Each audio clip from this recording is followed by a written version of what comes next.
Listen up, get ready, I'm not gonna take no more. There's a revolution, a revelation going on in my soul. Buckle up, get ready, we're not gonna sit down. Okay, you citizens of the world, I'm back. I'm Michael James. This is live from the Heartland for the week of February 27th, and we are recording it on the 25th, just after the State of the Union address the previous night. And our first guest is the one and only Don Rose, who was up late listening to all the commentary and following the news. And he's up now drinking his coffee and ready to go. So good day to you, Don. It's great to see you. Likewise, always fun to be here. And I want to make a general comment about the State of the Union. And this goes for both parties. We've had some good ones. We've had some bad ones.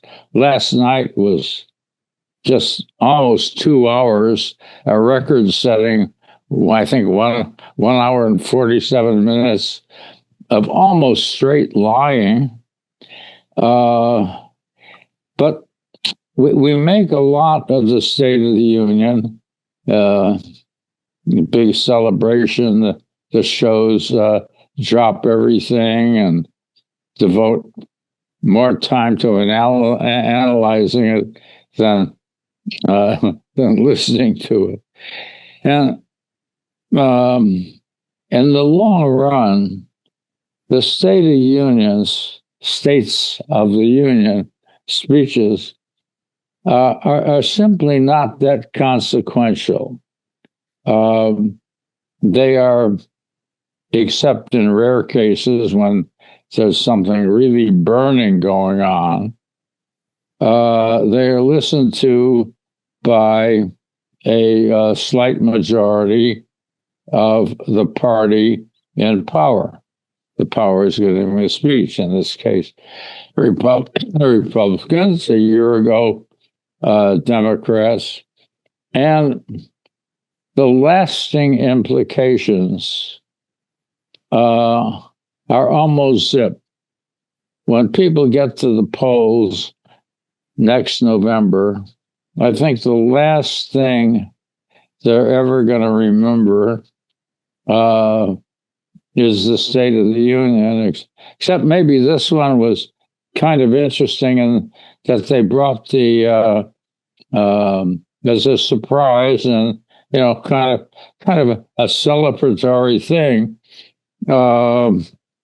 The U.S. hockey team that had just won a squeaker against Canada, and they all seem to be cheering USA and by implication supporting the president, whereas other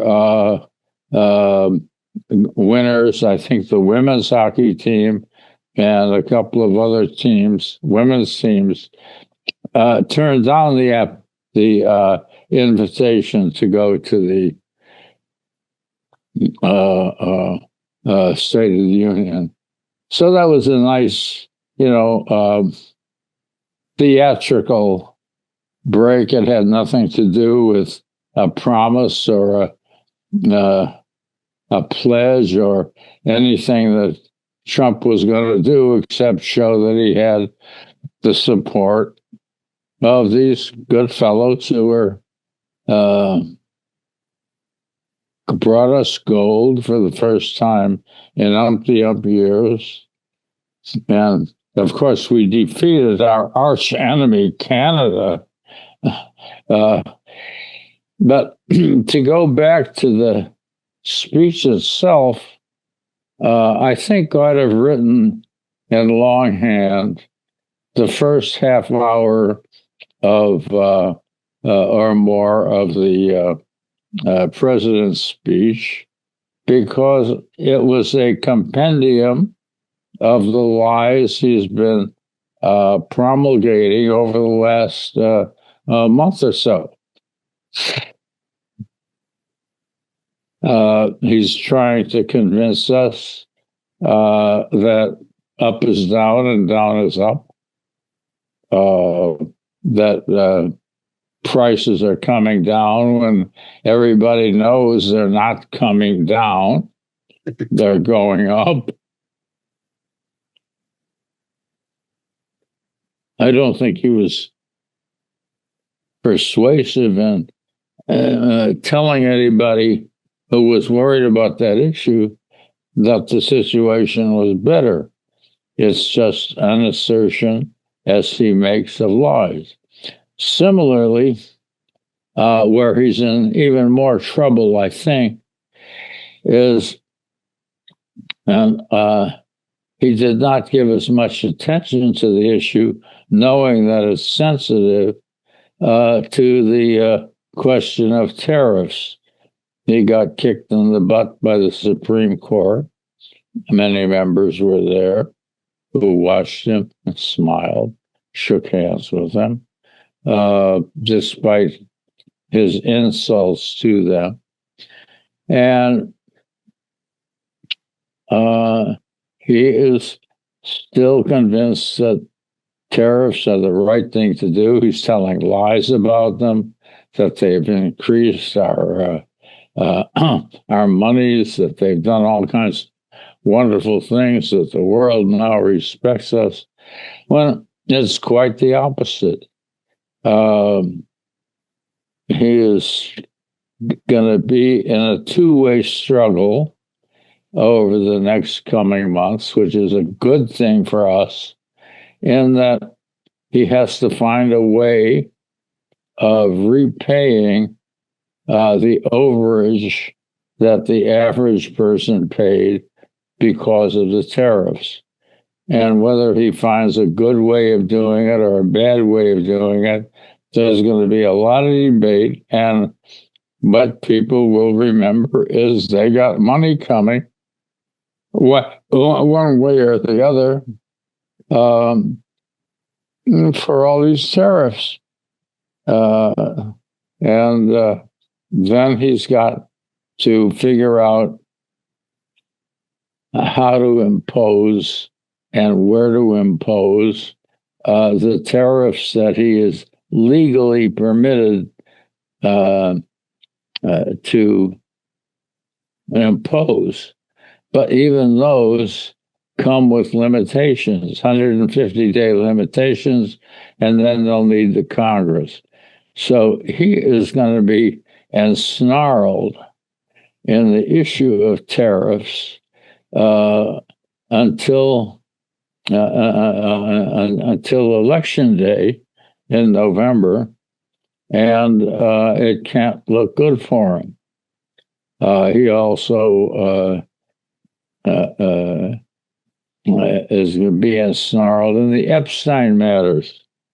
If they had only issued all the Epstein stuff right away, got it out of the way, but it's just drips goes on. And we're now looking for a really incriminating piece of evidence showing that Trump himself was accused of forcible rape. It did not say whether this was an underage child, but we know that rape is part of his repertoire. He's already been convicted of rape and had to pay a lot of money. So it's not an extraordinary charge out of nowhere, but we will see when this happens. So the next few months, regardless of whatever promises Trump has tried to make with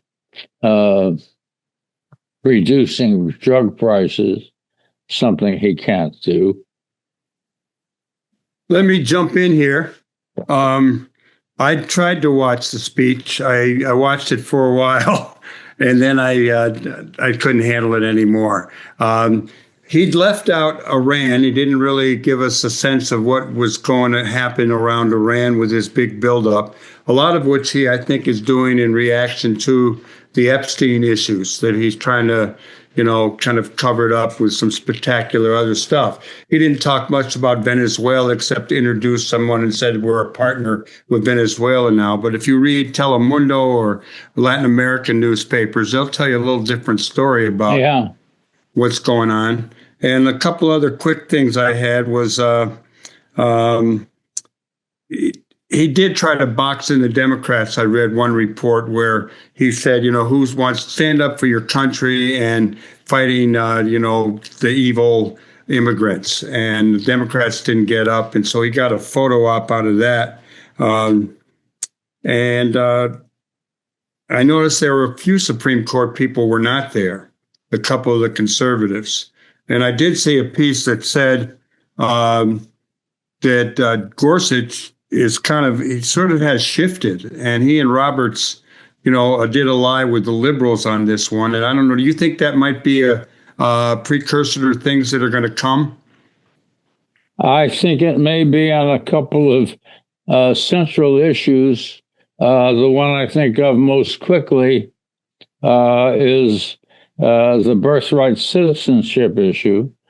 I don't think anybody, I even think on birthright citizenship, we may even get those two total retrogrades, Alito and Thomas, but I don't know. They are so obstinate. It seems like no is their answer to everything. But I think we'll see the same lineup and maybe even a stronger one, including Kavanaugh, if Kavanaugh is still not so bitter about the hard time he was given when he was up for a nomination. So I don't know. I'm looking forward to that coalition on that one, and maybe on some of these separation of powers, and not being able to fire a member of the Federal Reserve Board. He's given up on trying to fire Jerome Powell. That'll be over soon anyway by time. So we may have a harbinger here. I hope so. I hope so. One of the other things I found out today was the Democrats celebrated 3 election victories, some wins that took place yesterday. And with that, why don't we switch to a little bit about how you see the races developing. We have, we'll go to Illinois where we're going to all vote in a couple of weeks. But around the country, what do you see happening in the Senate? I'll lead off with saying that there's a report today that Plattner, the oyster farmer guy, has a double-digit lead over both the Governor Mills and current Senator Collins. How about that race and any other Senate races, Don? Well, that race is looking good. We've been expecting to get rid of that woman for so long. It's almost a mantra. I